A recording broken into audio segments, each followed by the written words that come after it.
আ হস্তুই হস্তু কিষান দেখ একবার বলো আ হস্তুই দীর্ঘই হস্তু দীর্ঘ। Hi guys, welcome back to my channel. আমার নতুন একটা ব্লগে তোমাদেরকে সবাইকে অনেক অনেক স্বাগত।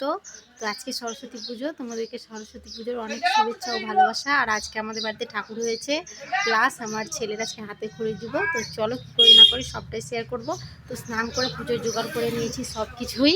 তো এবার তারপরে শাড়ি পরে তোমাদের সাথে দেখা হচ্ছে। তো চলো একটু ঠাকুরটা তোমাদেরকে দেখায় গাইজ। তো এই দেখো সব কিছু রেডি হয়ে গেছে, পূজার সব কিছু জোগাড় যন্ত্র করে ফেলেছি। তো রেডি হইনি এখনও, তো তোমাদেরকে সব কিছু একবার দেখিয়ে দিলাম। আর ঠাকুরটা তোমাদেরকে দেখাই, এই হচ্ছে আমাদের বাড়ির মা সরস্বতী। তো খুব সুন্দর করেছে ঠাকুরটা, সব কিছুই ভালো হয়েছে ছোট্ট করে। তো দেখো কি সুন্দর গাইস। তো এই দেখো বাবুকে প্রথমে তোমাদেরকে দেখাই, কারণ ওকে আগে রেডি করে ফেলেছি। তো খুব সুন্দর লাগছে, আর ছবি তোলার পর্ব চলছে।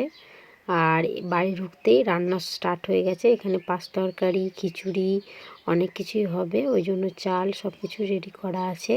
বড়দা রান্না করছিল, কারণ পাড়ার ছোট ছোট বাচ্চারা আর বাড়িতে আমাদের 3 বাড়ি মিলে খাওয়া হবে। আর এটা হচ্ছে মেজে জেঠিমা, তোমাদেরকে তো আগের ব্লগেই দেখিয়েছি। আর মা ময়দা সানছিল, মানে যেটা ভোগের লুচি হবে সেটা।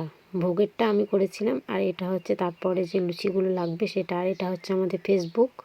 তো চলো গাইস, এই দেখো রেডি হয়ে গেছি, নতুন শাড়ি পরেছি। তো কেমন লাগছে তোমরা কমেন্টে জানিও। আর চলো তাড়াতাড়ি নিচে গাইস। তো এই দেখো নিচে এসেই সবাইকে দেখতে না দেখতে আমার ননদও রেডি হয়ে গেছে শাড়ি পরে। তো চলো পুজোর কাছে যাওয়া যাক গাইস। তো এই দেখো পুজোর কাছে চলে এসেছি, তোমাদের দাদার সব কিছু রেডি করে দিচ্ছিল, আর আমিও সব কিছু দেখছিলাম। ঠাকুর আসতে লেট করে দিচ্ছে, ঠাকুরকে ফোন করার পর ঠাকুর এসে গেছে। তো এবার দেখো বাবু সুন্দর ঘন্টা বাজাচ্ছে, আর ঘটের জল ভরতে যাব। তো চলো যাওয়া যাক। বাবুকে দেখছো কত পাকামো করছে। তো সবাই মিলে চলো।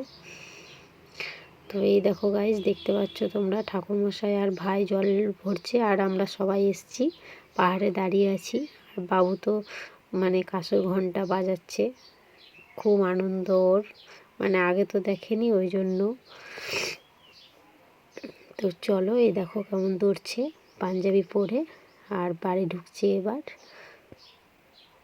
তো বাবা আর ছেলে একসাথে। তো চলো বাড়ি। তো এই দেখো এখানে আমাদের ঠাকুর হয়েছে, মানে আমাদের বাড়ির বাইরে বারান্দায়। আর পুজোয় বসে গেছে এবার। তো সব কিছু রেডি।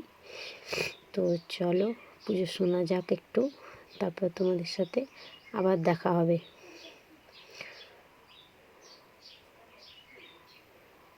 গাইস। তো এই দেখো যজ্ঞ শুরু হয়ে গেছে। তো যজ্ঞে এবার সব কিছু স্টার্ট করে দিয়েছে। তো এবার হচ্ছে আসল চমক, মানে আমার ছেলের হাতে খড়ি। তো খুব আনন্দ। তো দেখো কত পাকা। তো তোমরা সবাই আশীর্বাদ করো, মা শ্বশুরের সাথেও আশীর্বাদ করো, যাতে ভালোভাবে আমার ছেলে পড়াশুনো করতে পারে। ওর জন্যই আরও ঠাকুরটা করা, কারণ ওরও হাতে খড়িটাও দেওয়া হলো। আর তোমাদের দাদাদের যখন মাধ্যমিক দেয়, উচ্চ মাধ্যমিক দেয়, তখন দিব বলেছিল পুজোটা, ওই জন্য। তো কি সুন্দর লাগছে দেখো।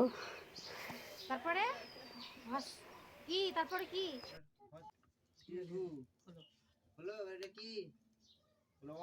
গাইস, তো হিসাবে পড়া কমপ্লিট হয়ে গেছিলো। তারপরে আরেকজনকে হাতে খড়ি দিয়ে দিল আমাদেরই পাড়ার। তারপরে আরতি হলো। তো গাইস, এখানে আবার ভিডিওটি শেষ করলাম।